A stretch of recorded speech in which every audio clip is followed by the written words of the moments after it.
to the Exit Interview, Episode 1, Season 1. I'm Asia, and I'll be co-hosting this with Kevin Adams. How y'all doing? So excited to get this started. It's been a long time coming. So just sit back and enjoy our first story. But before we get started, follow us at Two Dope Teachers on Instagram and Twitter. And you can like us on Facebook at facebook.com, Two Dope Teachers and a mic. Our email address is twodopeteachers@gmail.com. You can listen to us on Apple and Spotify podcast or at mrmunoz.org.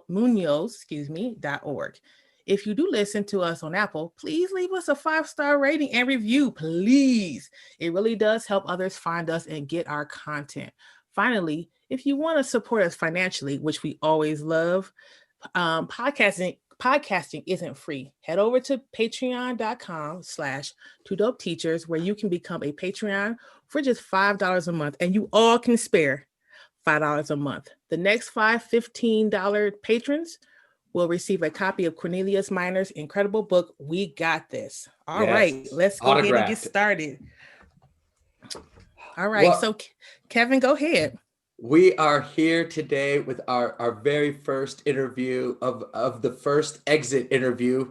In Asia, this is funny because like we hope to have a lot of interviews for our podcast sake, but we hope to not have a lot of interviews. Like this is one of those weird things. But we are honored here today to have our inaugural guest, Sataira Douglas. So welcome, Sataira, to the exit interview. All right. Thank you so much. Thank you guys for having me. No problem. Glad to have you. Yeah.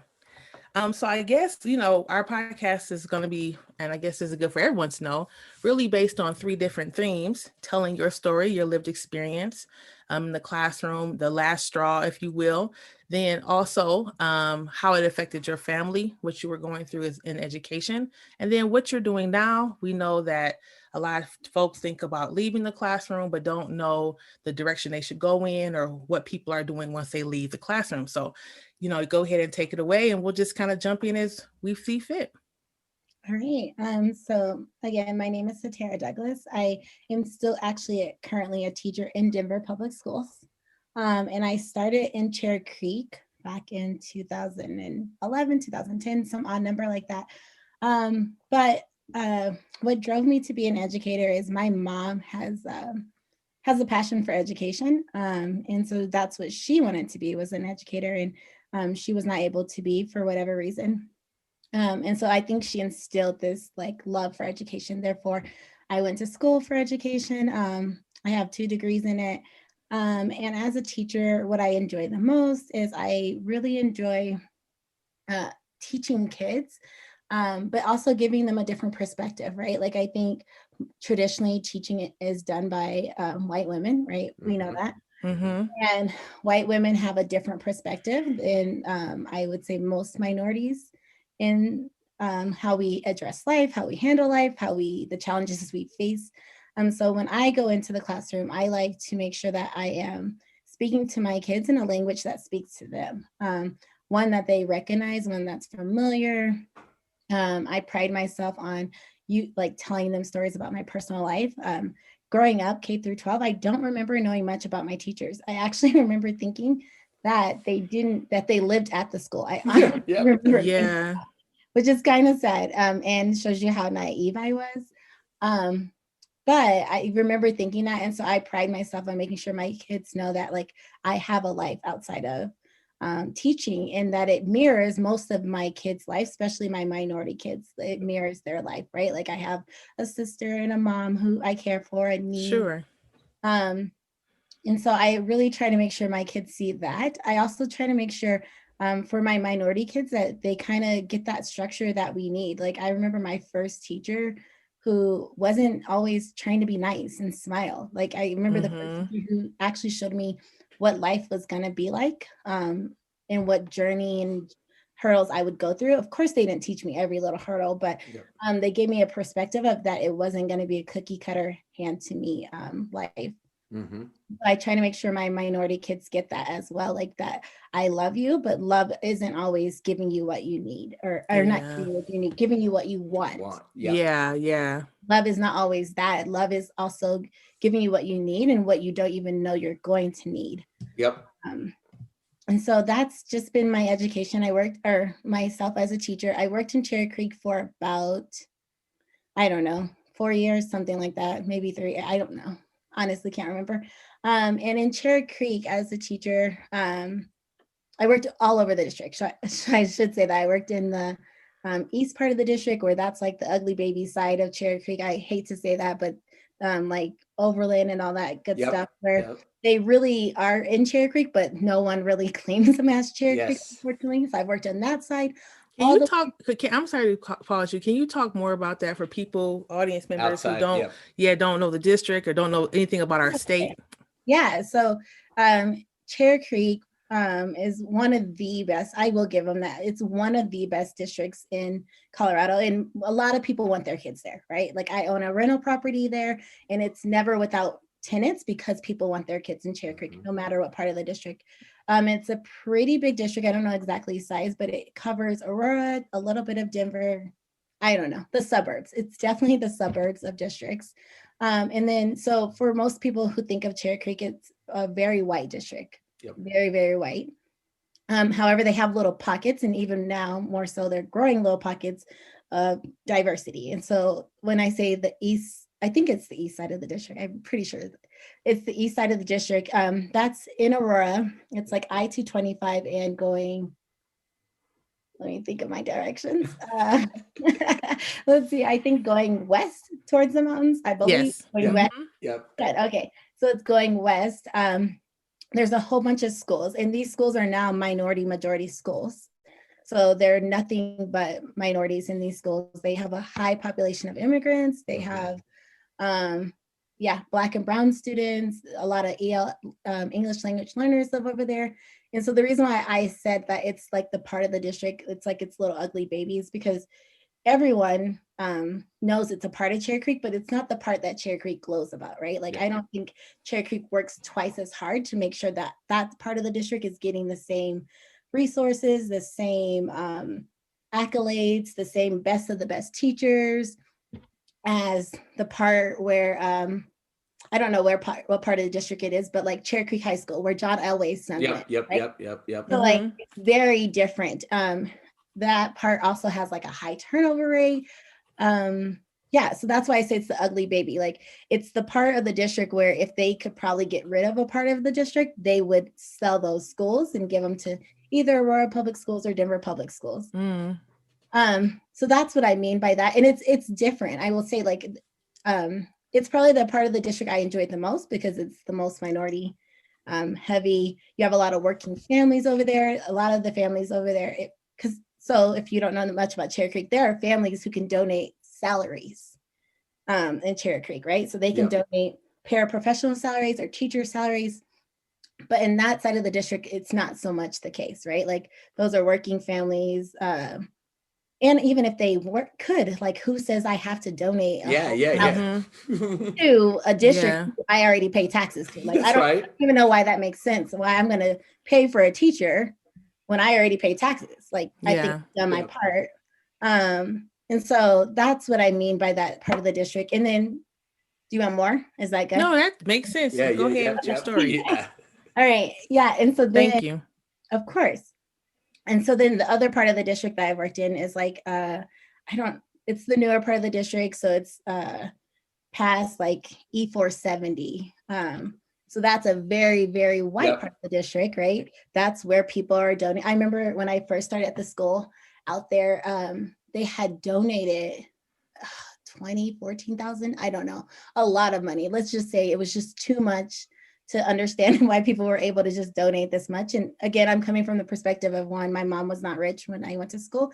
And two, as a teacher, I'm not rich. So I don't even know how I could someone could donate basically my salary to a school. And so that part of the district was very different because when I worked over there, my kids had one-to-one iPads provided by the school.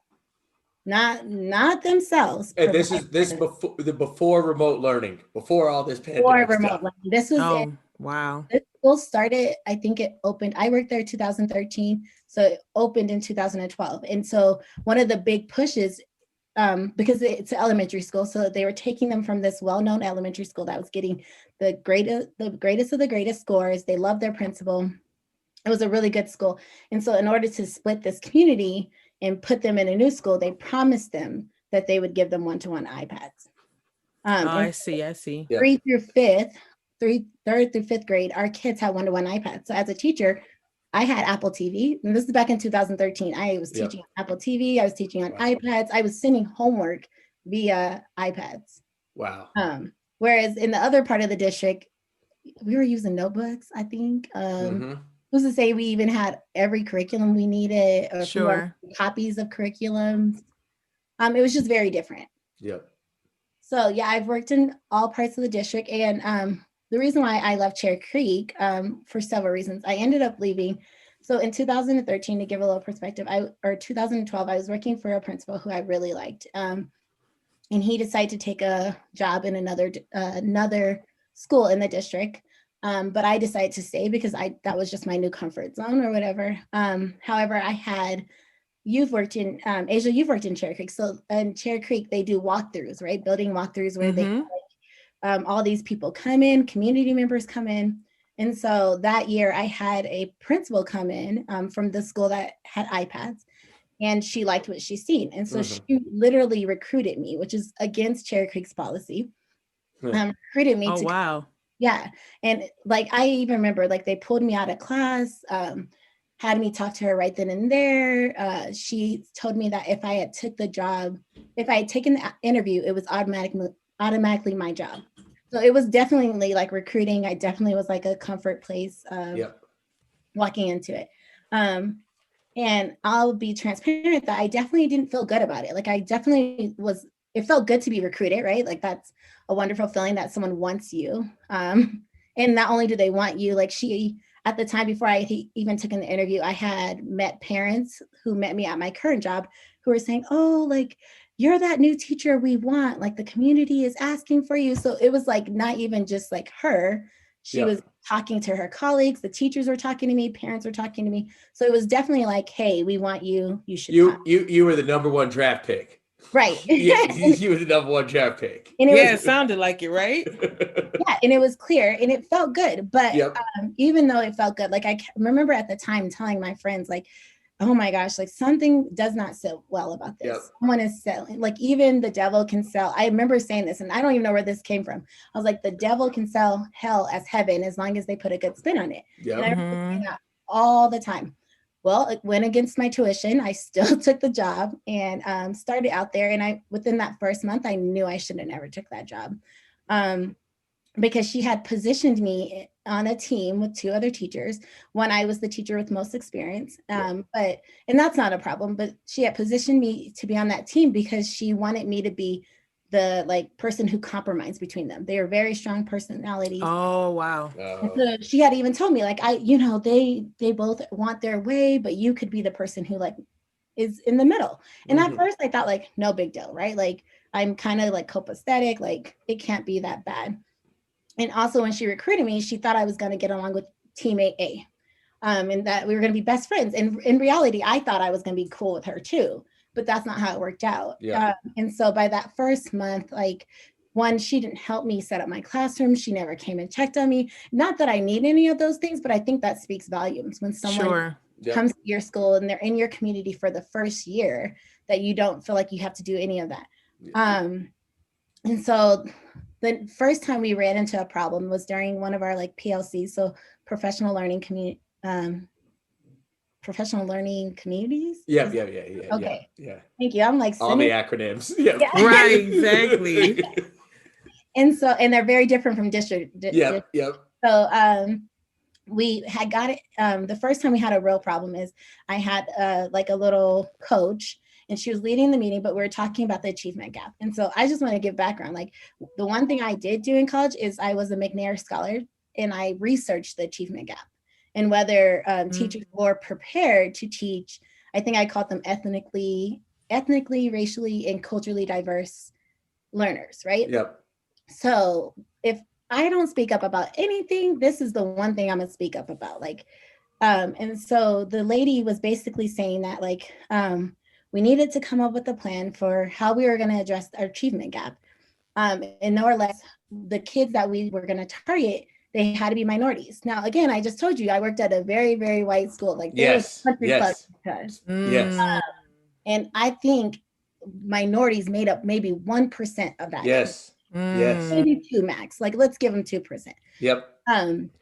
And so to me, when we're talking about this and we're looking at the data in front of us, it was a problem to me because like I told her, like one, so we're going to overlook little Billy, Bob and John who are in the bottom to go work with, I thought of the actual girl's name, Jaya.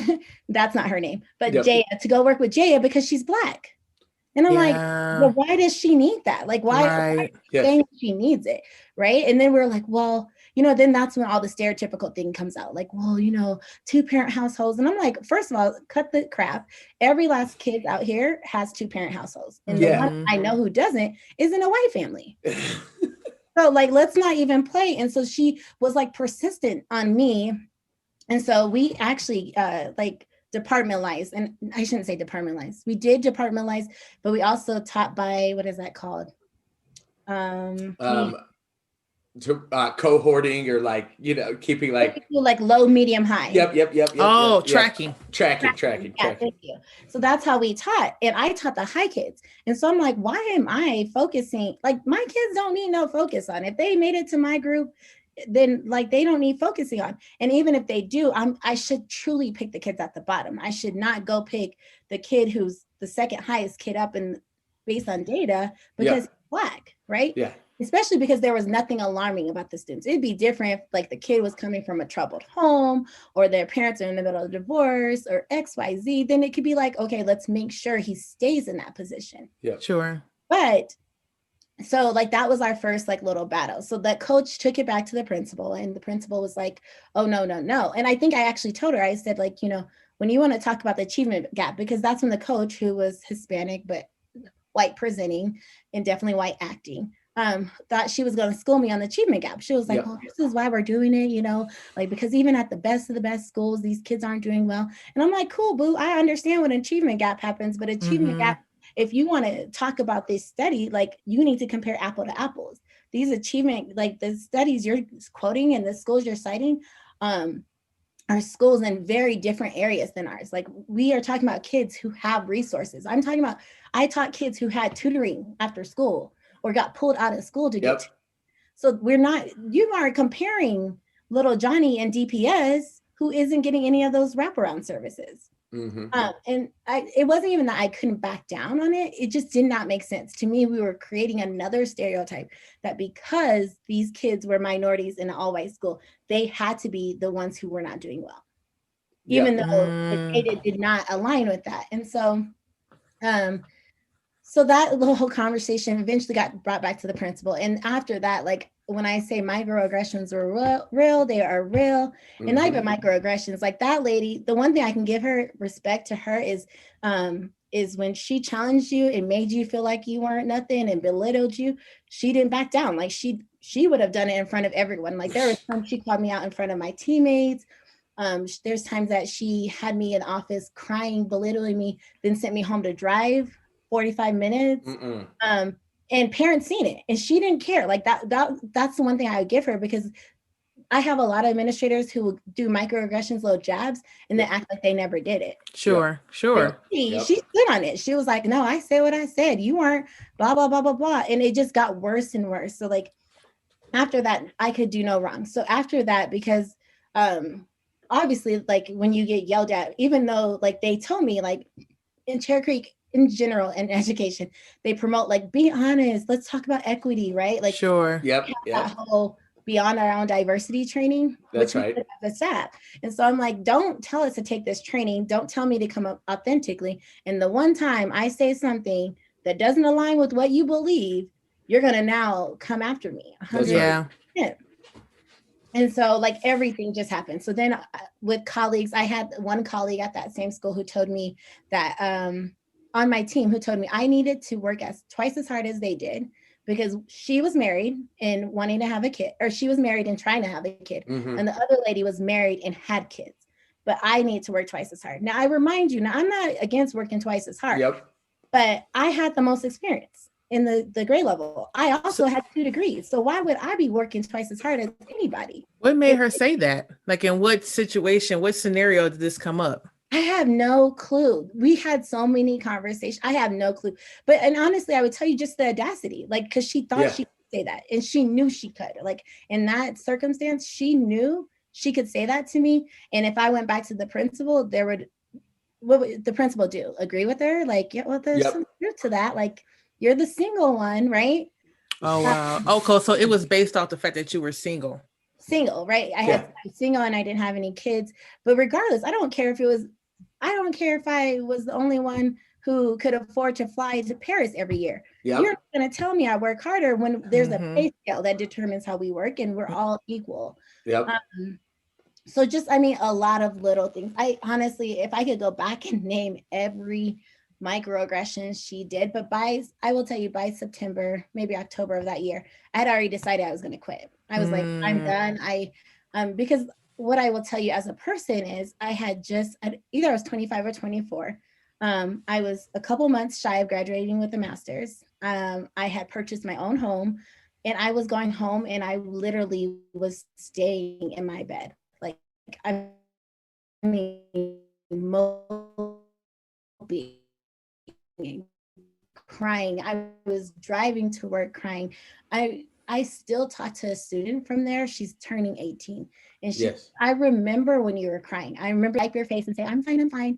And it was just draining. It was killing me to go there. So the first thing I did was like kind of resort to my own little bubble, right? Like I just withdrew. Because the problem I had with that school is the other teachers, well, prior to me starting to talk about my treatment, because sometimes I think as teachers or as people, when you're getting treated bad, especially minorities, we just keep to ourselves. We don't start telling people. Sure. But the moment I start telling other people, they're like, oh, well, this is her. This is how she treats people. Like, you know, this is, she treated so-and-so like this. And so then again, some of the times she was treating me like this in front of my colleagues, right? Like, she marked me down professionally. She said I was not collaborative, even though I still was pulling my weight. I was making copies. I was the one I was doing all the planning, right?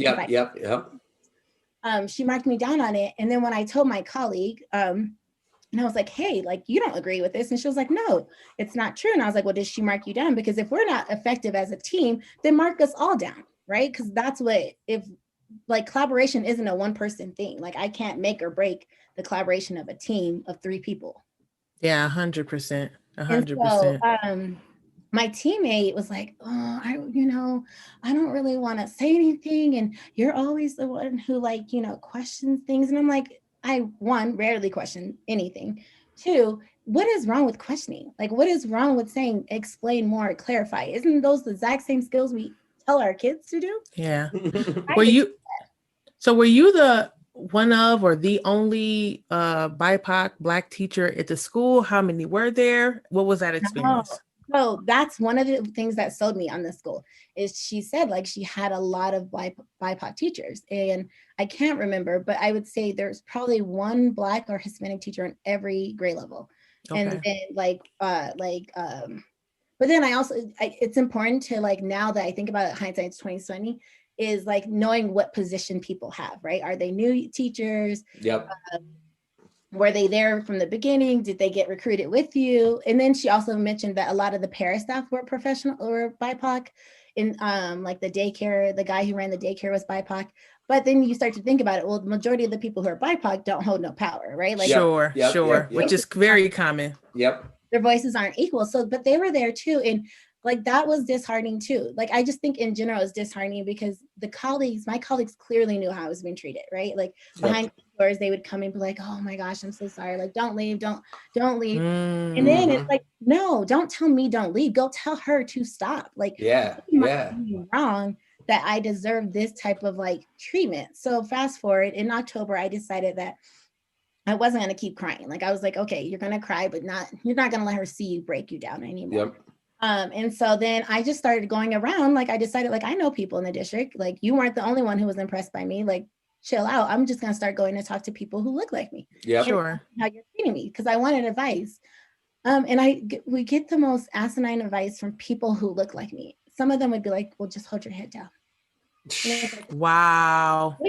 wait, did you hear what she's doing to me? Like, did you hear the excessive, like coming into me and attacking me? Like, I don't know, as I just would say this, like how we how anyone is allowed to treat someone so badly, especially when they're working with kids, right? So if you are pushing teachers to the point where they are driving home and crying, what does it say that they're not treating your kids like this? Sure.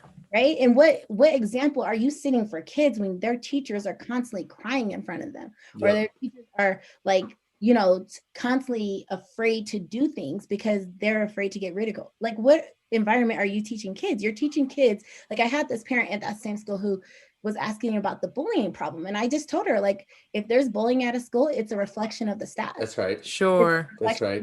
Because kids are learning it, especially if you're, as a parent, you're like, I don't condone this. I don't teach this. And you're like, well, even when I talk to my kid, he still resorts back to that. Yep. It is a reflection of the staff. It is 190% reflection of the staff. So long story short, I started talking to people. She caught wind of it. And of course, then that's when she wanted to change her tone, right? Then that's when it was like, oh, okay, like, and I will tell you, the only thing she marked me down on was my ability to collaborate. But the comments that she had said with it was just so not in alignment with everything else. It made no sense, right? Yep. And so by mid-year, I had already told my teammates, like, we were getting along, but I was like, I'm not coming back. Like, this is just ridiculous. At one point, my teammate, the one who told me I could work twice as hard as her, blamed her abortion, her miscarriage on me, that I was the cause of a miscarriage. Wow. Oh my gosh. That's a lot, right? Because I am literally now keeping myself at home. I'm not going out anymore. And never once did I blame my depression or the onset of depression on anyone. Like, because I think that's a lot of power to give someone, to say that someone is creating this for you. So I had decided that. And my principal basically had caught word or whatever. And so she was like, well, I just, I want to let you know, you're one of the best teachers we have. And if, next year, you can pick the team that you're on. Like, you can pick whatever grade level you're on, and you can pick your teammates. And it's crazy because just a minute ago, you said I couldn't collaborate. I wasn't good. I'm not coachable. But now I get to pick my team, and I get to pick the grade level. And that's interesting amount of power that she just decides to wield to you. I've never heard of anything like that. Just to say, like, whatever you want to do, however you want to do this, like, that's interesting. Well, I also think, like, they're not stupid, right? Like, for a while, she knew she kept me in a place where I was just like internally beating myself up. But when she knew she was catching word that I was going, because when I tell you I was going up, like, I was going as far as I could. Like, at the time, I think we had a Hispanic woman who ran our culturally diverse program. And I was in her office. Like, so when I tell you, I was like, well, we ain't gonna keep playing these games. So I knew she was catching word. Like, hey, your employees are having meetings, like private meetings constantly with these people. And so I think that was I don't think she truly meant it, right? Like, I don't think she truly cared if I got the best of the best team and got to pick them. I think she was trying to look out for herself because of course. Naively, as a person of color and just as a person, a young teacher, I didn't even go to the union, and that's where I should have went, right? I should have went to the union. I should have went back to my contract. I should have been documenting it, and lucky for her, I didn't, right? So lucky for her, she didn't catch a case. And same with Cherry Creek, they didn't catch a case because I wasn't using my skills, right? Like, I wasn't using my skills. I was resorting. So I ended up quitting that school. Long story short, and it sucked because I had kids whose parents who were like, hey, I want my kid in your class next year. Like, and the few minority kids, like the few of them who had minorities, even parents, biracial parents, like a white mom, I had her biracial daughter, and she was like, I want my son in your class. And so I didn't, just because I didn't want to break anyone's heart, I do think as teachers, they guilt us into staying into places. They say that. And so I didn't tell anyone. I told my boss, I told everyone the last day before the last day of school. The second to last day, I was like, hey, y'all ain't coming back. Sorry. And so that was like the starting to my breaking point of realizing that, one, teaching wasn't for me, but this wasn't even just like, that was the big experience in Cherry Creek. But like, I heard comments like, we had a little boy come to our school for the first time. His dad brought him, and it was like, well, where's his mom? She's probably in jail. Right? This is a Black kid. And who are you to say that? His mom could be dead. Like, his mom could have cancer. Who knows? Right off the bat, though, that's the first thing that you hear. And that's what gets to you. That's the stuff. And then just all kinds of things. So like when I say that was like the breaking point in Cherry Creek, I had a lot of experiences, right? I had a lot of times where people would just be like, when I first started at the school I did, like, I remember the teachers being like, well, we don't want you to take our job. What? First of all, I'm straight out of college. Second of all, you have a contract. Like your job. You already have a yeah. Yeah. And so even if I come up here and outshow you and Beyonce this place, I can't take your job. And if I did, then that means it was never for you. And That's right. When I switched schools, like I just remember people tell me, oh, you think you're too good to be working with us. And it's like, no, you take better opportunities. People, like generally, like, I don't know, but it was a lot of things. That was my breaking point in Cherry Creek. But then I moved to DPS, and DPS is another little ride. So I have a question. So all this is happening when in that year that you were at the school before you left the district. Who did you talk to about this in your family? Did you talk to this with, your siblings, parents, cousins, best friends? And like, what was their experience? What advice did they give you, if any? So I think my friends generally, even those who worked in the district, and the person who actually got me in that position, I'm not gonna say she got me in that position. That's a lot of power on her. But she's the one who helped connect us, right? They were just like, okay, we'll switch schools, right? Like even my old friends, like, switch schools. He was like, don't leave teaching forever. He's like, switch schools. And I'm just like, no, I like literally, I'll tell you guys, like, I have never, like, when you're like, darn, I should be so happy with my life. Everything is going the way I should. I've accomplished everything I thought I would, but I'm depressed and I don't want to get up the next day. And that's when I realized I need to walk away. My family, same thing. They didn't want me to walk away. They think I'm an amazing teacher. Even now, when I'm talking about leaving Denver Public Schools, they're like, don't walk away. But the one thing my family did say is like, they're like, well, that's like, that's what happens, Some of them were trying to like dismiss it because as Black people, we've experienced it so much. We experience so much of this that sometimes we normalize it. And then when our kids bring it to us, we're like, well, that's what's supposed to happen. Like, sure. Yep. At least you're not a slave. At least you're it's like, Jim Crow. It's like, no, that's what we raised with. It's like, oh, yeah. Well, it could be worse. So just keep your head down because that's, what they'll do to us. Yeah, exactly. You should be grateful. That's a good school district. You should be grateful. You're making more money than I ever made. You should be grateful. You should be absolutely. Yes. But I did have like one friend. He also he's the reason he helped talk to me into going to that school. Like when I was worried about it, and he was like, leave. He was just like, leave. If you're not happy, he's like, you're 25. Like who's not happy at 25 with everything you have? And he was like, leave. He was like, because then there's other schools. Like, why stay in a toxic work environment? And it wasn't the last time I was in Cherry Creek. I ended up going back to Cherry Creek after I gotten sick. So I gotten sick in 2015. And in 2016, I went back to sub as a long-term sub. And I quit mid-year in that position. And I don't regret it because I had walked in. So I will tell you, I naturally am a quiet, keep to myself person. I think I navigate the work environment like a man. Like I'm like, this is my job. Like, don't ask me about my homie. None of that stuff. And so then when I went in, I had told them like, I was not even a year out of the hospital. So I had told them like, my doctor's appointments are important. My PT, my OT, I was still going through, basically I still was very sick, just wanting to work. And so I had told them that came first, but I wanted something to distract me. And so I ended up working for them and I actually loved it. It was the first time I had lived in the community. I lived in my community school. So I was working for the school up the street. And so I loved it because I could walk down the street and see like Ruth Ann, right? And see so-and-so across the street. But what happened is like my colleagues again, oh, she's, she doesn't want to talk. And like little do they know, and this is one thing that people need to realize is people could be dying, like literally in their life, dying, going through depression. Because at that point, like before it was just me thinking I had depression, but this point I was actually diagnosed with depression. They knew why I was sick, right? They knew everything. And so of course I'm keeping to myself. And of course, like I'm withdrawing because I'm starting to be overwhelmed, like by life. I'm overwhelmed by my personal life. I'm overwhelmed by now working 4 hours. So at some point they switch my hours against my will. Like they tell me I'm not going to teach 4th grade. Cool, whatever. And my principal is like, she gives me a grade evaluation. She's like, I need you to sign this contract. remember, I was only supposed to be a long-term sub. I took it for that reason, like, because as subs, you can step away. Like as a sub, I can be like, oh, can't come today. But as a teacher, it's a little bit more of a like it's a contract. Commitment. Yeah. Commitment. And I didn't want that commitment. And so I told her, I was like, no, I'm not going to sign it. And so when she switched my hours, because if you've ever been in the medical field, you schedule appointments 6 months out. So I'm not scheduling my appointment for tomorrow, like today. That was scheduled 6 months ago. And so it got to the point where she was now making me take time all the time to go to appointments. And I'm like, well, you do realize if you never change my hour, this would never be a conflict, right? If you don't change my hours, this would not be a conflict.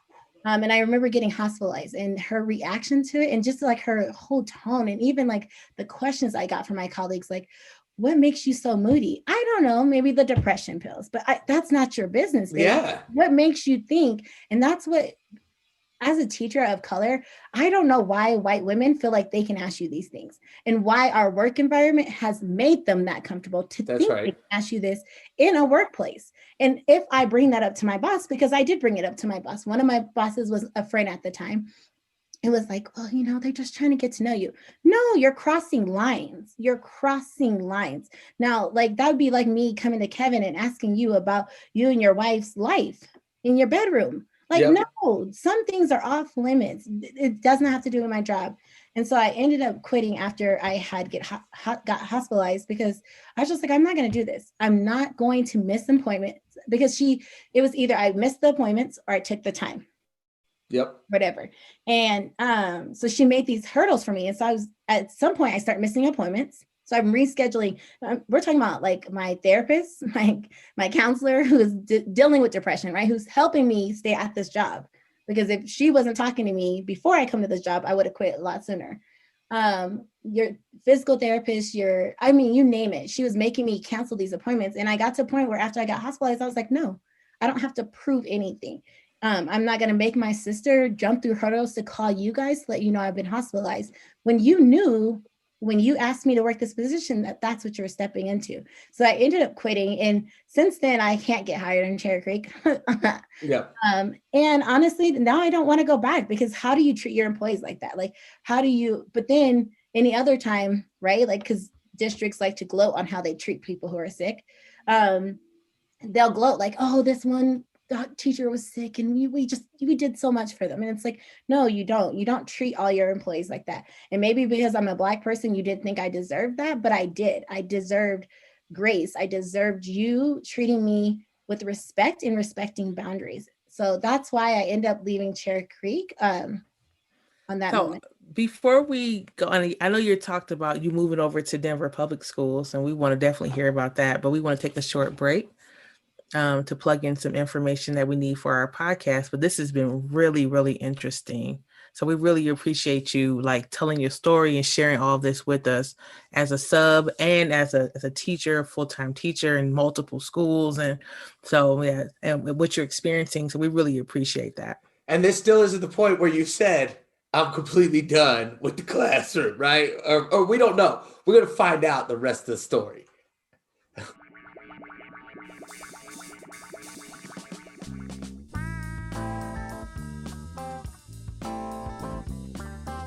We are deeply grateful for all your support these last few years. Your engagement on social media, your downloads, and your enthusiasm have kept us going since we started this Too Dope adventure nearly 5 years ago. Right, Kev? Yes. Thank you from the bottom of our hearts for your ongoing support of the content that remixes the conversation about race, power, and education. We have big hopes and dreams that you have inspired. And with your support, those dreams begin to take shape in reality. In the coming weeks, you will learn about projects that we can now go forward with because you stepped up. Yeah, we're so happy. Of course, we still have numerous projects filed away that are awaiting your support. You can support these projects by visiting patreon.com/2dopeteachers. Patrons who join at the 2Dope level get a 2Dope Nation sticker. And what's better than stickers? It's designed by local artist Sham.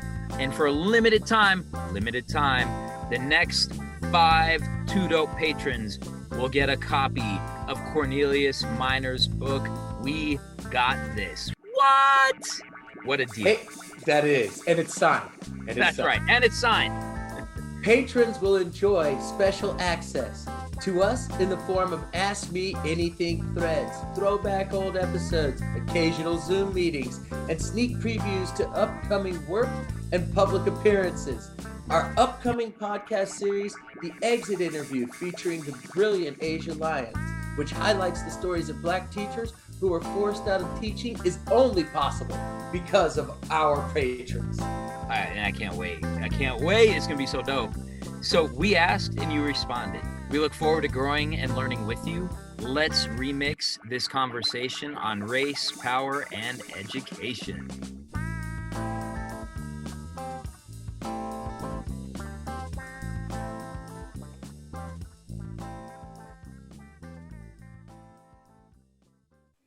All right, we are back with the Exit Interview, and we are talking to Sataira Douglas. I'm Kevin Adams. We have Asia Lyons. How you doing? And Sataira, before we were left, you were telling us about, Cherry Creek and your experiences there, and how even after you quit, you went back to sub through all of your health issues, the hospitalizations. And then even after that, you said, I'm not done with this. I still want to be an educator. I'm headed not from Cherry Creek, but to the wonderful school district known as Denver Public Schools. Tell us about. You sound like you may be working at Denver. I mean, well, I'll just hold on. Can I give just some full transparency, because this is like very full circle. I think like everything in life. So my first job that I ever applied for was at Overland High School. Right. And so if you guys know, like, this was right after there was this incident with Jay Binish, who was recorded talking about George Bush, and I was going in as a young critical pedagogist, ready to, teach about, the Black Panthers and Marxism and all sorts of radical stuff. And I got hired. I went through the whole process in Cherry Creek. And you guys probably know this. Cherry Creek had I had a double interview process. So first, like, the interview committee, and then I had to go interview with the principal, which was at the time, why can't I think of his name? John, what? Well, oh my gosh, his wife, oh my gosh, I can't believe I'm having a name pause. It's the Speaker Pro Tempore of the House, Colorado. Asia, you know her. Oh, yeah.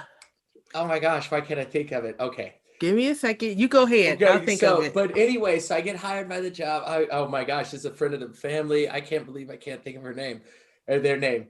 But so I get interviewed, go through the whole process, and Cherry Creek Schools informs me that I get a call from Human Resources. I think I'm hired, right? I'm like, this is my first job ever. And they call me up and they tell me, well, this is Human Resources. Because you said you had a marijuana possession ticket in the past, we can no longer hire you because Cherry Creek Schools has a zero tolerance policy towards any sort of drug offense, right? And this is a misdemeanor offense. It was not a felony offense, but they would not hire me, right, for this because of this. And she's like, I heard you were a great candidate. And so thus, that's how I end up looking for jobs in Denver Public Schools.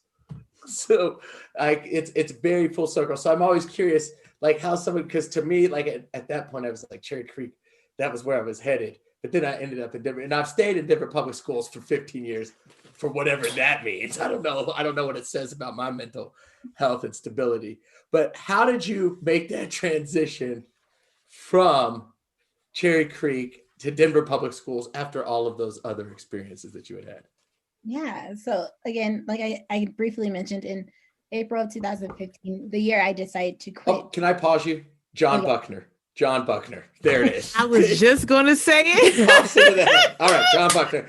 Sorry, yes. Dr. Buckner, Ms. Buckner, Speaker Pro Tempore. Go ahead. Yes, I was just going to say that. Go ahead. There's nothing worse than when you can't think of something. Yes. Right. So again, as I said, in April 2015, I got sick. And not to go into the details, but I was really, really sick, hospitalized for 6 months.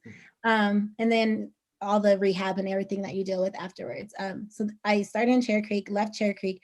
And then I wanted a job, right? I needed stability. I needed something to get me going, and I knew I also needed something to make me feel good, right? Like I just was in a down hole, and teaching was it, right? I knew teaching could bring me out of it. So I ended up actually applying for Aurora Public Schools first, got a job there. And the reason why I started looking at Aurora Public Schools in DPS versus going back to Cherry Creek, one, because I knew I didn't leave Cherry Creek on a good note. And Cherry Creek, just like all school districts, are phenomenal at blackballing their teachers, right? So if you don't leave on their accord and when they want you to accord and you don't leave with grace and bowing down, even though I was a long-term sub, I knew that that was going to happen. So I was also looking for a very specific medical insurance. So that's how I ended up in Aurora Public Schools. And so I started at this school in Aurora Public Schools, probably there for maybe a month. And I ended up quitting because they had advertised that they give 2 insurances. And unfortunately, in the education world, there's a lot of one insurance companies. Yep. And so a month into it, like I'm starting to get ready for my insurance, find out it's not the insurance provider I want. Yes. And when I got hired there, I was working under a Black supervisor, and she also gave microaggressions too. I remember telling her that, like, when I was getting ready to quit, I was just like, I don't want to quit on you, but I need my medical insurance, right? I need my doctors. Like, my personal life was way more important than my professional life moving forward. And she was like, well, I just don't want you to think you're special. You're not the only one going through this. And I'm like, excuse me, like, lady, I don't know who you, and I told her, I said, sorry, being hospitalized for 6 months will make anyone realize they're not special, right? Like, Yeah. on an ICU bed with 4 nurses, but yet they're constantly leaving me to go help other people. I think I know what not being special is. So I ended up leaving that school. And then that's when I started looking at Denver Public School District. And I started off as a sub in Denver Public School District. One, because I kind of just wanted my own schedule, right? Like, I had a horrible experience going back into the education the first 2 tries. So I just wanted my own schedule. 2, I just wasn't sure like that's really what I wanted to immerse myself back into, right? Like, I wasn't, like, I knew teaching brought me joy, but it was like, does it bring you this much joy? So I ended up working at a school, and I'll name it because I still am employed there, Green Valley Elementary. So I worked in Green Valley, and Green Valley is a suburb of Denver. I think I would call it a suburb of Denver. It's a very minority based suburb. If you've ever know anything about the community, is Green Valley was one of the first Black and brown suburbs in Denver, and it was one of the best school districts or best schools, right? Like, it was well known. Black and brown people wanted their kids there. Yep. So I started subbing all over DPS, and the subbing experience was just interesting. For real. Like, you talk about seeing inequities when you go from one side of the school district to the other side. But I ended up falling in love with the school that I'm at now, mainly because I liked the community. I ended up moving into the community as well. And so moving for that. And then I also, at the time, I thought I loved my principal, my former principal. He provided a lot of structure, and so it just felt relaxed. But what I didn't realize is, like, of course, when you're a sub, they treat you really well, right? When you're a sub, they're always thankful. They praise you for your time. And so really looking back, I didn't realize like how much they were just giving me the normal treatment of a sub. Like, they weren't really treating me better than anyone. They weren't treating me well. They were just doing what they do to subs, like making them come back. And especially because Green Valley is on the side of the district. It's so far from the central part of the district. So most people don't even want to come out here to sub. Oh, so, I see. Okay. Yeah. Yep.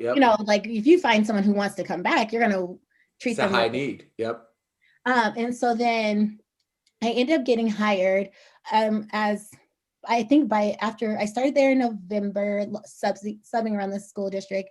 I did one long-term sub position for a teacher. And then by, I think, April, May, the teacher quit. So the 3rd grade teacher flat out quit. And so the principal called me and asked me would I take it. And by this time, we would already start talking about like a position. Not only was I talking about it with him, I was talking about it with another Black principal in Montbello, and she actually offered me a position first, a full-time position, but at the time I didn't want that. So she was like, hey, go to this principal, see what he can do for you. And so I tell him like, hey, I want this position.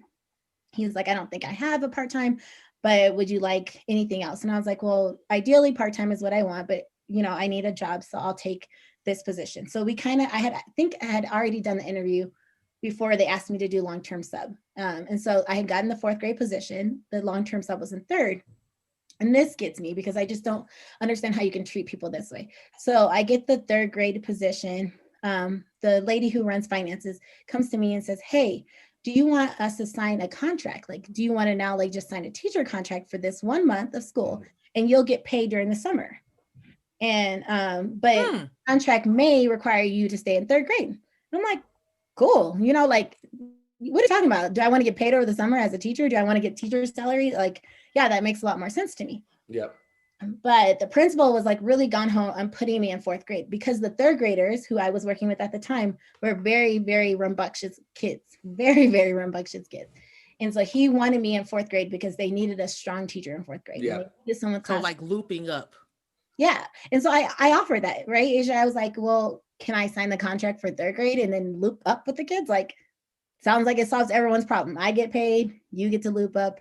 And he was just like, no. And, and plus we don't want anyone to think that I'm treating you better because you're Black. Okay, like, DPS, like, let me get you all the way together. You hire people with no teaching background degrees, right? You hire people who don't even come out of teacher prep programs, and nothing wrong with that, right? Nothing wrong with that. Yep. But I have 2 degrees in teaching, and I have been teaching in one of the best districts that people compare you to all the time. Yes. Don't ever downplay my qualifications. I am qualified for that position, right? And so like that was strike 1. And honestly, then I should have never even came back the next year. For reals. Why you give people chances when they disrespect you makes no sense. Yeah. And so like, and I remember that when he said it, like I had like gone to people who worked with me at the time and I'm crying and they're consoling me and I'm just like, I don't know how to address it. And back then, like at the time I was like, just go tell him, like go tell him. But then I was just like, be professional, right? You don't know. Like, what does that mean? Be professional, right? Yeah. When we say be professional, that means don't stand up for ourselves. Don't speak our truth, right? Yeah. That's that interesting space where what does be professional mean? And for Black educators, for Black women especially, when we talk about being professional, all that comes with that. That's right. That's right. Because it's like, well, because they think that we have attitude, because they think that we blah, blah, blah, going on and on and on, which really shuts down some conversation that should be happening. That's just not happening, all under the guise of professionalism. Be professional. And really it's whiteness and white supremacy. Yeah, that's what we've always said. Professionalism is a synonym for white. Yes, exactly. That's all it was. Is basically I was telling myself, don't overreact. Like he didn't mean it that way. Like be white, girl. Yep. And so that was like strike 1, right? And then I also had parents. So I'm gonna tell you, and I think I fell in love with the community for us. Like I had this parent come in, and I still remember, she's so cool. And she sat in my classroom because I'm sure at this point she's tired, right? Like her teacher just quit. So she sat in my classroom and she left and she went and told him and she was like, that's the teacher. Like, I want her, y'all keep her here. And she was a Black teacher, right? A Black parent. So that was cool. I also had this Black parent, this is all in the long-term sub to me, who was like, oh, you're such a good teacher. She was like, you're a good teacher, but you will not be here longer than 3 years. And I remember telling her like, girl, this is not my first rodeo show. Like I've already done this. I've worked in a very white district. I can handle this district or whatever.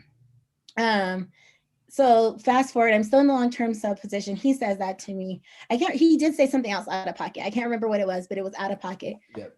And so I had this Hispanic lady comes to me, right? And so at this point, I'm a teacher. They know I actually know how to teach, but they provided me with nothing, right? No curriculum, no anything. They literally were like, just keep the kids cool. Like just keep them cool. So I'm in there babysitting, right? You ain't got to tell me twice. You want me to keep them cool, kids? Chill. Like I still was teaching, even though they didn't tell me what to teach. They didn't give me curriculum. I still was teaching, but I'm like, I'm gonna keep you cool. So like, if that means we get to play on a computer game for a day, whatever. Like keeping you cool is keeping you cool. So it was during guided reading, but I remember I had asked for this stuff. So I had literally asked, where's the curriculum? Where's the data so I can run a classroom? And so during guided reading, they told me I didn't have to do it. That's the male principal, he's Black. And so then this Latina comes to me and she's like, what do you think you're doing? Who do you think you are? You aren't teaching. Why are the kids on the computer? I mean, like when I say, I was like, excuse me, you cannot check me when I'm doing what the boss does. Like I'm literally doing what I'm supposed to be doing. And if you want me to teach, then you can provide me with the materials. You're supposed to be the person on top of literacy. So if you want me to be doing guided reading groups, then you bring me the curriculum, you bring me the data already done for me, and I'll run groups. So like that was my introduction to this school, which, you know, honestly, you really should pay attention to signs and how people treat you, because it did not get better at all. Right. It's interesting. I'm sorry to cut you off. It's so interesting because as you're telling the story about the way you're being treated by the principal and by this literacy coach, I'm also thinking at the same time, like the students, you've been the sub, the students don't have curriculum, right? So time is going by where students aren't getting the materials and the learning that they need to be successful. So as even if they go in the 4th, 5th, 6th grade, if you don't have what you need to support them in the way that they need to be supported, this is where we're seeing the access gap, right? Yep, where it's just right. It's there. Not the student. It's not the student at all. It is all the things that surround the student. And in this case, all things that surround the educator that stops success for our students from happening. And that keeps our educators not staying into a school. That's right. Not staying employed in a district because they just they need for their own mental health to leave. Yeah. And, you know, to give the other teacher, I don't know why she quit. That's not my business, but to give her credit, like that group of kids was a challenging group of kids because they were all very, very rambunctious, very high personality in one group. Right. Yep. I will tell you that when I wasn't a long-term sub, I got a lot of help. Right. So if I called them, was like, hey, little John is acting up, they would come get little John. But the moment I got into long-term sub, it was like, sorry, that phone is ringing, or, you know, how about you handle it? So that was a tough position to be in, but I still like the kids. I moved up the next year. And so then moving on, like the things I've experienced so far, thus far up to where I am now is just everything, being called aggressive, outright aggressive, for standing and having boundaries, right? For telling a literacy teacher that she can't come pull a kid during instruction. So I got caught aggressive for that. My principal, February 2018, after the strike happened, someone broke into my room. Like magically, my room was the only one that got broken into. Everything got flooded and not a single thing got replaced. They literally threw pictures of my mom, my sister. I mean, you know, like precious things. Yes. Things that I had brought into school, threw it away. And then the finance lady had the nerve to accuse me of taking stuff out of the school. She was like, well, we don't know what you've taken out of the school. And I'm like, what do you mean? Because when I came in the day that the flood happened, there was people taking inventory. Not only taking inventory, they were taking pictures. So there's no confusion, and y'all have cameras. Like, I'm sorry, I'm not that broke where I need y'all to replace things I don't need y'all to replace. Right. So they never replaced that. They did not replace a single student's stuff.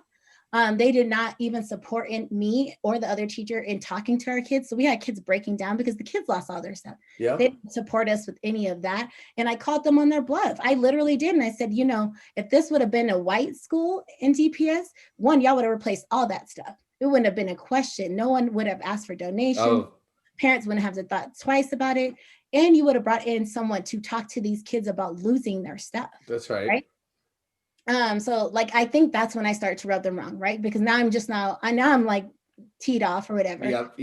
To last year, I get this evaluation, and basically throughout the year, my supervisor, who was a white woman, we were real cool, right? Real cool. Up until the point where I had accusations by paraprofessionals, other colleagues, saying that I was sleeping with the custodial staff in school. And that they had caught me. No, yeah, I'm not even joking. You cannot. Oh my God. Yeah, saying that I was sleeping with the custodial staff and that they were catching us, and how they knew for sure is they were catching us come out the room with the students and fixing ourselves. So me as a person who's a professional, I'm thinking, because this conversation was happening outside of the school grounds. So I'm thinking, like, let me address this with my administrator so that it gets nipped in the butt. And then also, I don't want accusations that I'm doing it. I don't want anyone to try to look at my license, none of that stuff. Absolutely. That's serious. That's serious to us. Yeah, that is. That's a heck of an accusation like that to have on. Wow. Because you're fixing your clothes. Yeah.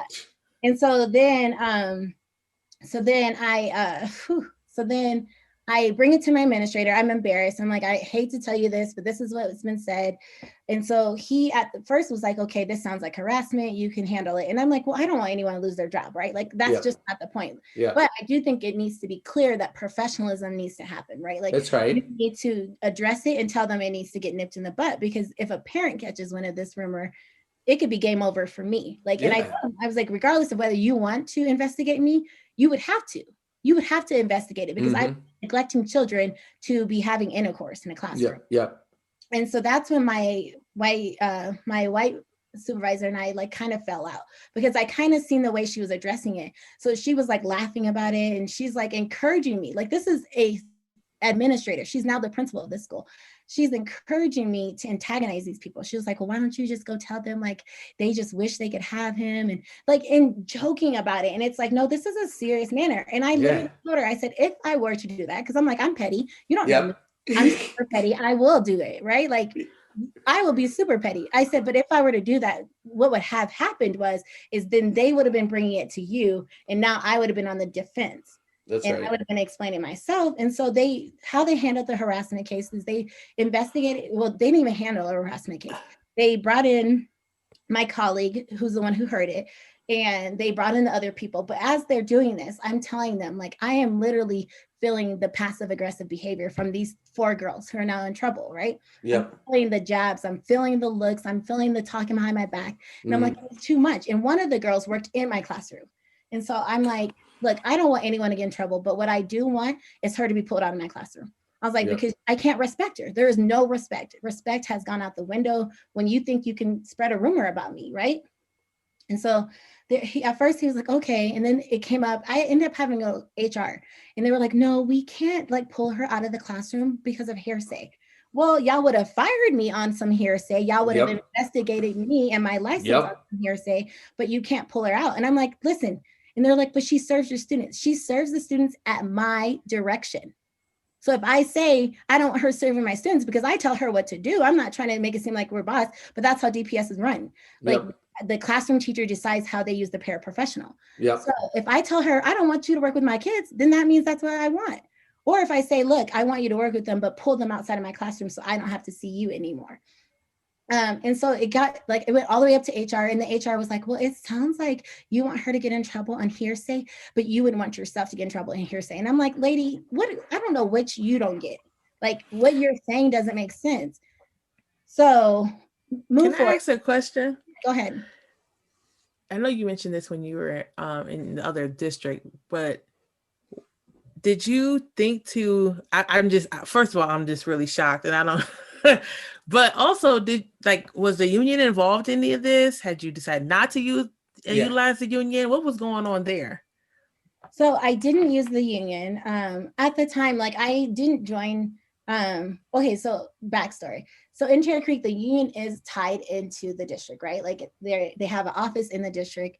And I remember meeting the union president, and he'd be like, oh, I'm going to go have lunch with the superintendent.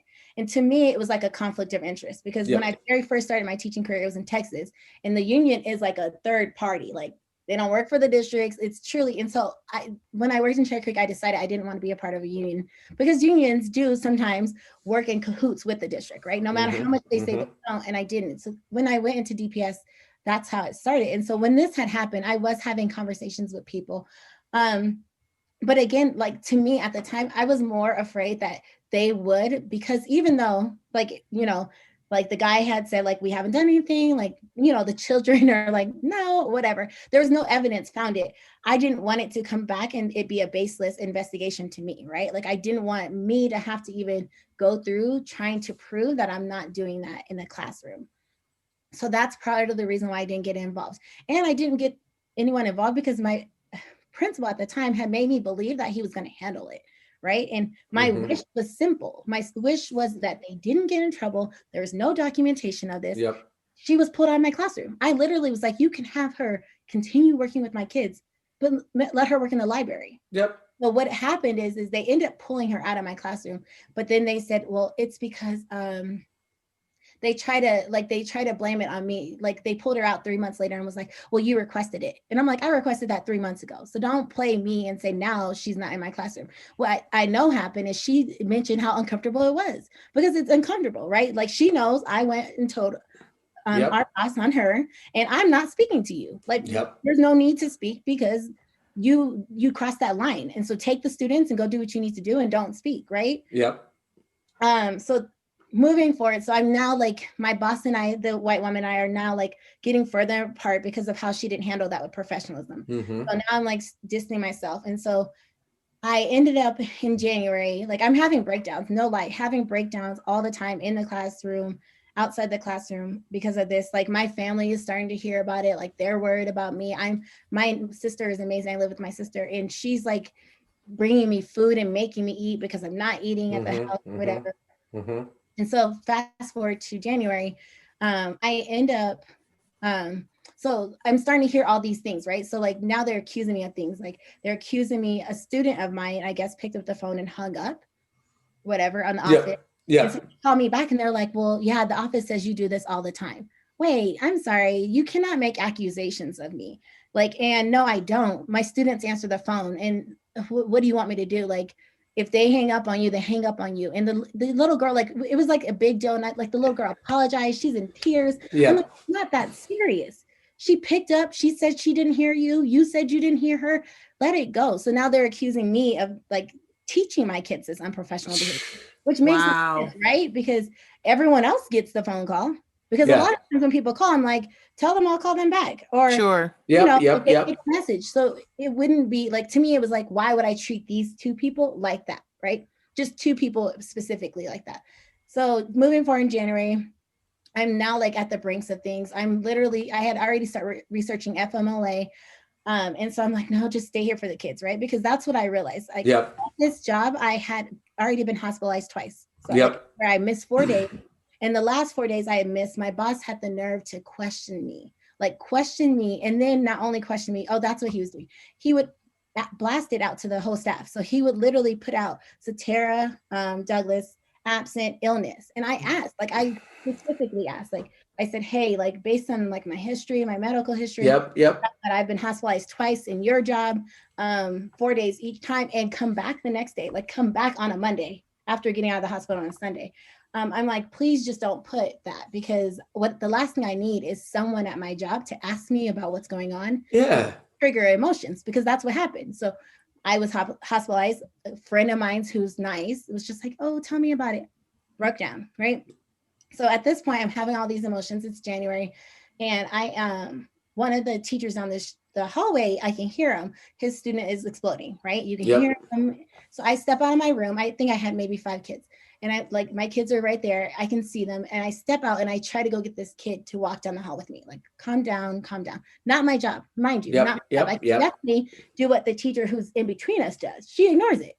She doesn't ever help, right? And no one criticizes, but I helped, right? Because that's what I would want someone to do for me. And so my white supervisor, who's a female, comes to me and is like, why aren't you in your room? And why aren't you doing this? And you didn't answer your phone again. And I'm like, you know what? I'm sitting here doing your job. If you would answer the phone when he calls you 9 times, if you answer the phone when my kids call you, because my kids were starting to call when they heard this menace, I said, I wouldn't have to step in and help.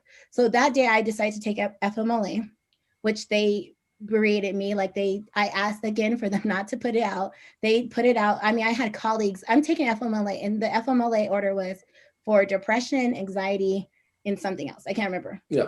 And so they're now harassing me about lesson plans, which I didn't have to give them. They're also harassing me about just harassing me in general, just making a loop. They sent out a letter to the community, which I've never heard of them sending out letters to community about someone being gone. Right. And again, remind you, I had told them, please keep my business to myself. Right. And so then I come back, and the day I come back, they're already emailing me about evaluating me. Literally the day I come back, they're like, let's evaluate you. So I like emailed them back and I'm like, hey, you know, I want to get my kids back in the routine. I want to make sure they got instruction. They had subs were reaching out to me during the FMLA, which you can't do. They can't do that. Right. Colleagues are reaching out to me.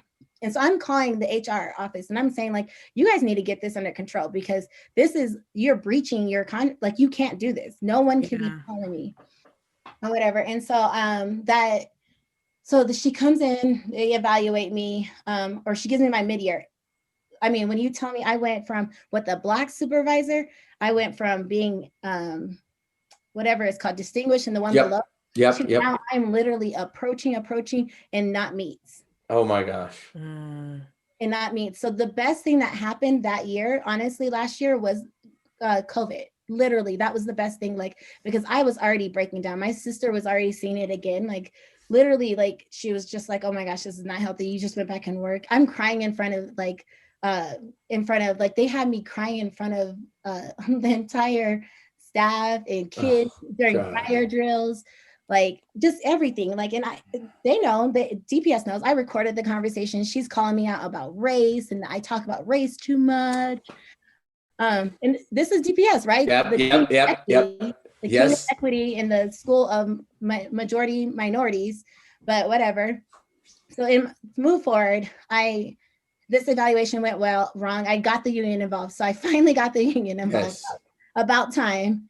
And the grievance is good. Like, so they have to like fix some things or whatever. They ended up clearing up my evaluation. But you know what I will tell them, and I'll tell you, like I told them, is it's not enough to just go in and clean up your mistakes. You need to go up and realize how much turmoil you put me through by writing what you wrote, by allowing your colleagues to, like, I had colleagues, they asked colleagues to write letters against me.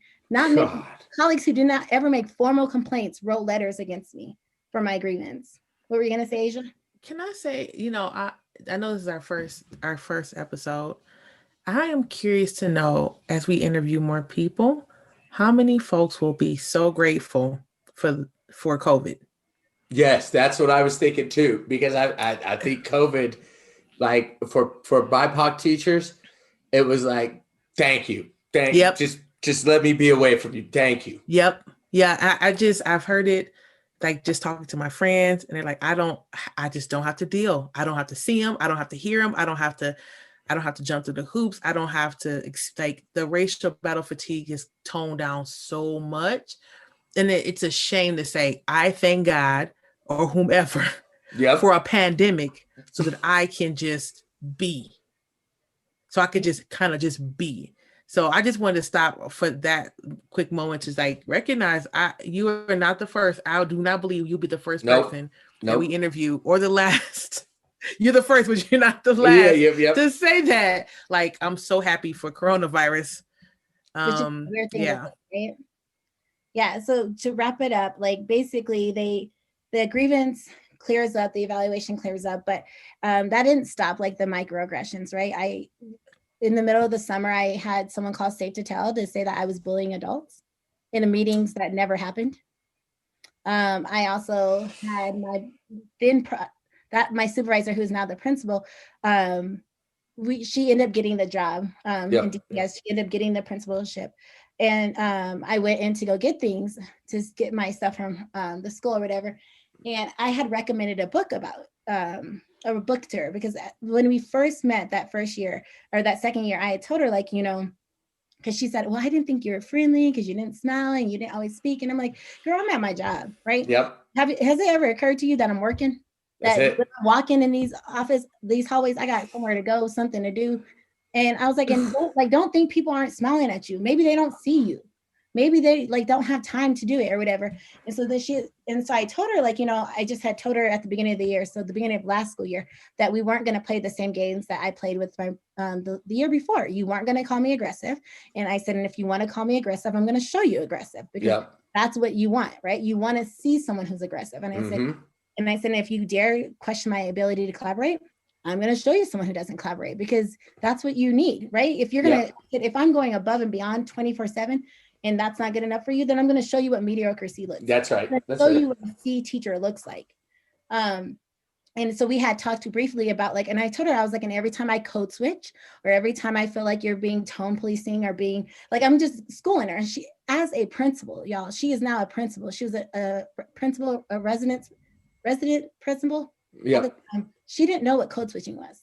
How do you gosh. get to that position in a minority school? And that, yeah. In a minority school, like Green Valley. We already know the answer to that. Right. We know how people get into positions of power and not know. Just continue. It's a problem, right? It's a problem, especially when it'd be different if she's in DPS at a white school in DPS. She's at DPS in one of the largest minority schools, right? That's right. So I had recommended a book to her. Like I actually had reached out to Tasha Wadron, who knows a lot about books. And so I said like, hey, she wants to read about code switching. Cause I told her, I was like, you want to learn, I'll give you some books. Yep. Book I had recommended, I think I recommended two. I think it was White Fragility and then I'm Still Here. Yep. And that was back in August, right? She didn't get those books in August. She didn't think about them in August. But after my grievance, because my grievance was against her, and after she gets the principalship, and after it's now the summer, so I've now been called on Safe to Tell. She, they had my colleagues say how bad of a person I was. I go in, and she just was like, oh yeah, remember that book you recommended me?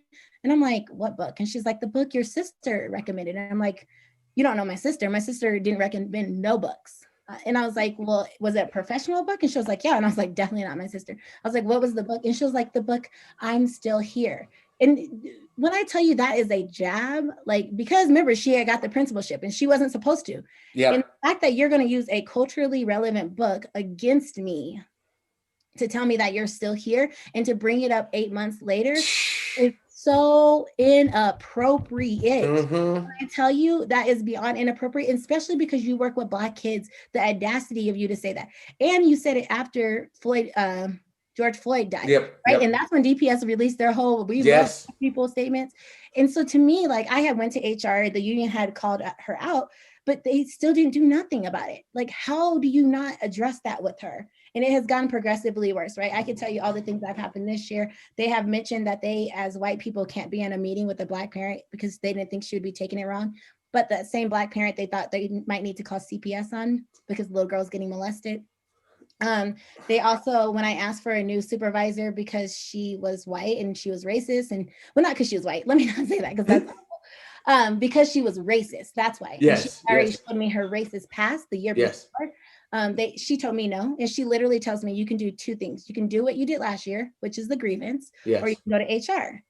And so I had to go to the union who went to Susanna. Like, how bad of a district, how bad of a work environment that I have to go to Susanna to get the very top change my coach, like seriously. And then the coach literally told me, listen up, this is all this stuff that's happened this year. So honestly, like my final straw has just been all of it. Honestly, I'm just done. Like I have decided with myself, and because I honestly thought I was going to work here. My sister, I didn't want to teach for much longer. When I originally came back in 2017, I said 3 years.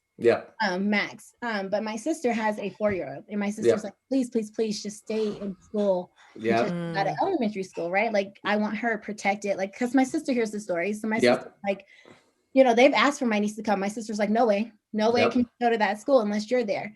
So originally that's what I did. And because I love this community, I will tell you, I've fallen in love with this community, the parents, like I know a lot of people out here. But my final straw is I can't, like I told my boss, I just had this conversation with her last week. How bad of a work environment is it? How toxic is it of a work environment that I'm at my house and I don't want to come to work? That tells you something. And I said, I am at my house and I feel like you are still doing everything in your power to try to push me out. The microaggressions are still happening.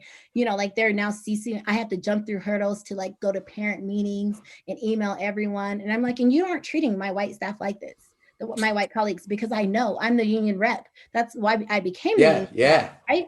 I became the union rep to protect myself and to know more. But I know you're not treating them like this because they tell me. That's right. I told her, I said, their stress is teaching. My stress is you all. That's my stress. My stress is not teaching. So yeah, that's my final straw. Like I can't for sure say I hope, and I feel like it's in my plans to leave teaching this year. Yep. But if I don't leave teaching, what I have assured my principal this year is I will not go back to her school. I will switch schools and I will not go back to her school and work in that environment anymore. First of all, again, I've said this already. I really appreciate your story. Yes. And I'm curious to know, as you're thinking about leaving, do you know what you would like to do outside the classroom? Good question, Asia. I think last year, the first 2 years when I was ready to leave, I was really specific. I wanted to do like advocacy because I do want to teach. One thing I have learned about working in two vastly different districts is my parents in Cherry Creek, they got their principal out by their voice, right? They literally got the principal to get a new position in the district, which means they got what they wanted. Whereas these parents I work with now, they can come in with valid concerns. They can come in and they get dismissed every time.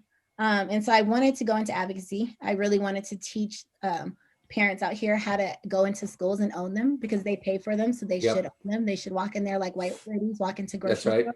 That's right. And so that's what I wanted to do. I don't know, Asia, there's a million things I want to do, but honestly, I would tell you at this point, I just want to get out of teaching. I just want to get out of teaching.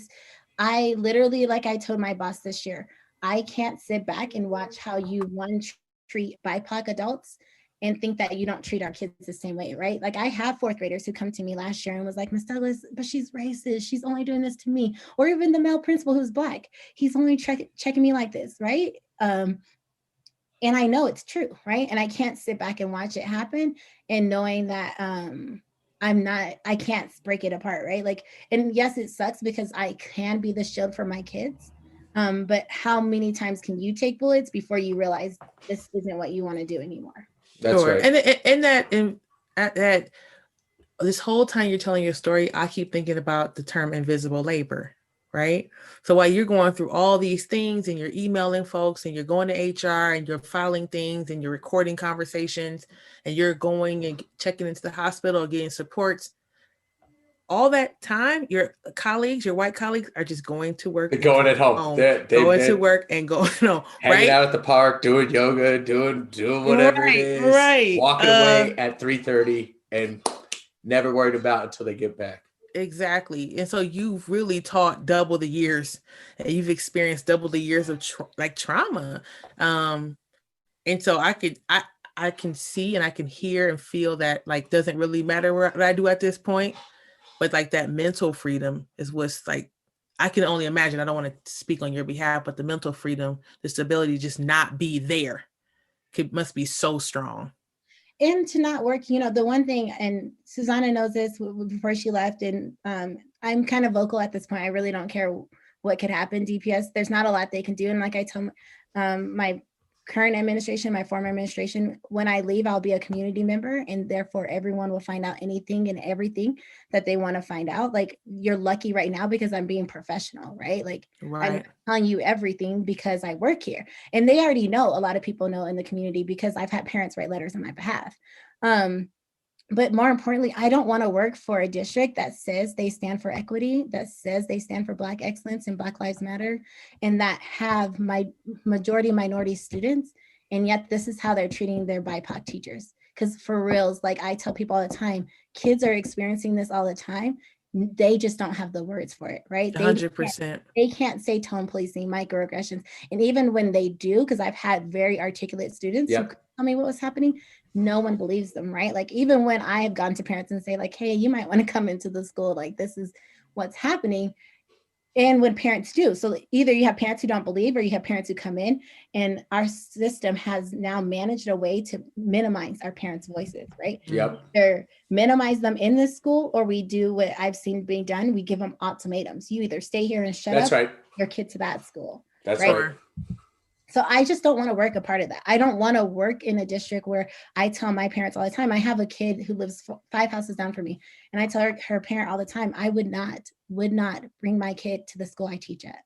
And I know a lot of Black teachers who work at that school who say the same thing, or Hispanic teachers who bring them there, but they only have minority teachers, right?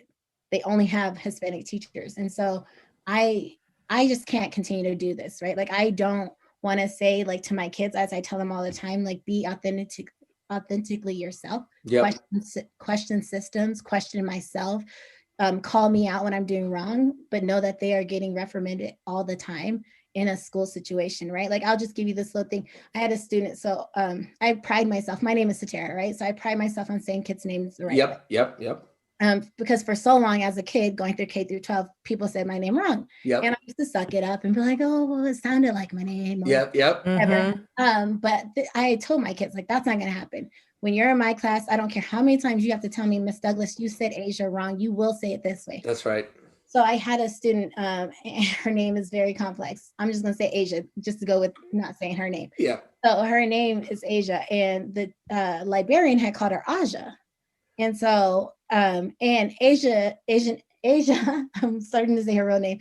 Asia, at that point had built up the confidence to say it, right? Like hadn't built up the confidence to say like, hey, you're calling me the wrong name. So I stepped in and I said, hey, you know, whatever your name is, I just want to let you know, you said her name wrong. Yeah. And so she's like, well, you know, I work with a lot of kids, so there's just no way I can say it wrong. Inappropriate response. The response is, thank you for letting me know. I will try next time to say it correctly. Yeah. Or, yeah, just correct me. And so the only reason I'm saying this is because then that now transfers to our administration. So the librarian, because I called her out, I went to the administration and said, like, you need to talk to her about the way she talks to kids. Because if someone corrects her about someone's name at a very minority school, right? Yep. You need to say, hey, that's not the response. It's definitely not the response in front of, it's different if she wanted to pull me aside one-on-one and say, hey, Sataira, don't ever correct me like that. Cool. But you don't say that with the kids there. So that now goes to my administration, who is now, I'm trying to say another principal's name, who works in DPS, and his name is very particular. And I never say it right. So I'm like, oh, I'm trying to say it right. And so she says it, and she was like, yeah, oh, so he's so uptight about his name. This is a white presenting woman with the easiest name in the world. And she's like, yeah, he's so uptight, and he makes sure that he corrects you and that you have to say it the right way. And I had to come back and stop myself and email her and let her know what she said was wrong, that she had no right to try to check someone on wanting their name to be said right, and how much privilege she has as a person to think she had the right to say something. And the audacity of you, a principal at a very minority school, to call out someone for saying their name wrong. So is that why little boys go from Julio to Julio? Yeah. Like, is that why they switch their names? Because so many people like you have told them it's not okay to correct themselves. So honestly, Asia, like, I just want to get away from teaching because I want to be a person in the community who truly uplifts my community. And I can't do it in this school because obviously, as DPS being my employer, I can't go and blast them every 5 seconds about things that happen. Right? Like I can't always, like just now I almost slipped up on saying the student's name. I can get in trouble for that. But when I work in the community, I can do what I do. So yeah, I just want to break from this. I respect that. No, and I always wonder that, you know, I ask myself, I'm like, can I really liberate kids and do the work as part of the district? Because you see all of these contradictions. And like you said, if they're going to treat us like that as educators, we know, we've seen it, that trickles down to the students consistently. Consistently. And it just, you feel counterproductive. You're like, wait, what am I doing? Am I helping to hold this system up, or am I helping to break it down? Right. And it's just that wondering, you know, but this idea that you're like, I'm still committed to my community and advocacy and my people, which I think is like the critical thing, you know, as we were talking about all of this, me and Asia, you know, this podcast, this is like one of the things. Well, what else is there out there, and how can we stay involved and still be a part of our community, but, you know, not contribute to this oppression that is the American education system. Yeah, I the famous Audre Lorde quote, right? The master's tools will not dismantle the master's house. Sure enough. As long as we get our paycheck, our para, our insurance, our fill in the blank, right? Our children go to schools. It's really difficult to shake it up too much, right? There's always a boundary, and you may or may not have touched that boundary, but it's, you know, it's there, right? And it can be for many, and I'm speaking for myself, at being a teacher for 12 years before I left, it was always bumping up against that boundary, right? And just saying like, this is, how long can I go like this? So yeah, I get it. We both get it. Yes. Well, thank you so much, Sataira. Your story is powerful. I think, you know, I'm so happy that it is our first exit interview. Yes. You killed it. You killed it. You set the bar very high, but I think this is powerful and important stuff. And I think it's cathartic for Black teachers, but I think it's also important for these white administrators to hear these stories, for administrators of color to hear these stories, because Yes. to sometimes it be your own kind, right? Yes, exactly. And hopefully, if these people are true and that they want to retain Black educators, right? If that's really their solution, you're going to take this stuff seriously and listen to what you are saying and the stories that we're going to hear. Yeah, thank you for having me, you guys. I think this is a good opportunity, and I also think it's really important. I think it's such a disservice that our community does not know how we're treated, right? Yep. Because they need to know what they're sending their kids into. So if I feel like I'm going into a battle every day, then what do my kids feel like they're going through? Exactly. So thank you for this opportunity, because I do tell my community all the time, like a lot of them do know my story, but I don't always go into detail because I am, unfortunately, because I still work for DPS, I'm still trying to protect. I don't even know why I would be trying to protect them, but I am protecting myself from getting a lawsuit or getting fired or any of that. Because you're professional. Because we know Black people are the ultimate, like they say we're not professional, but look, the stuff we don't put up with, we are like the ultimate professionals, because we know if they had to go through it one day, they wouldn't make it. Nope. So thank you guys. It's great. And I'm glad. I look forward, and I actually can give you some more people who can tell you some stories. Yes, we'd love that. We'd love that. Thank you. Yes, please.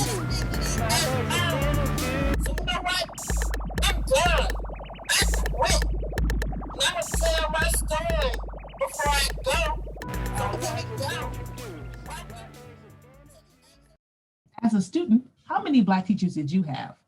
If your answer is 2 or less, you are not alone. We know that Black teachers are under attack. And with all the conversation happening about Black teacher recruitment, shouldn't we be talking about retention too? So where are all of our Black teachers? I'm so glad you asked. In the new monthly podcast series from Two Dope Productions, The Exit Interview, coming in late January, Asia Lyons, hey y'all, and me, Kevin Adams, talk with former Black educators who've been pushed out of the classroom. We want to know their stories. Who or what made them leave? How was their family affected by the push out? And most importantly, what are they doing now that they've left the classroom? If you would like to the Exit Interview, reach out to us on Instagram and Twitter at Two Dope Teachers, or email us at twodopeteachers@gmail.com. I'm just gonna let it keep running. My internet connection is weird. Let me just make sure. Oh, okay. It's because I'm on my guest network. We're gonna. I think that one was fine. But let's record it. As a student, how many Black teachers did you have? If your have? answer is 2 or less, you are not alone. We know that Black teachers are under attack, and with all the conversation happening about Black teacher recruitment, shouldn't we be talking about retention too? So where are all of our Black teachers? I'm so glad you asked. In the new monthly podcast series from Two Dope Productions, The Exit Interview, coming in late January, Asia Lyons, hey y'all, and me, Kevin Adams, talk with former Black educators who've been pushed out of the classroom. We want to know their stories. Who or what made them leave? How was their family affected by the push out? And most importantly, what are they doing now that they've left the classroom? If you'd like to be on the Exit Interview, reach out to us on Instagram and Twitter at Two Dope Teachers, or email us at twodopeteachers@gmail.com. Hot fire.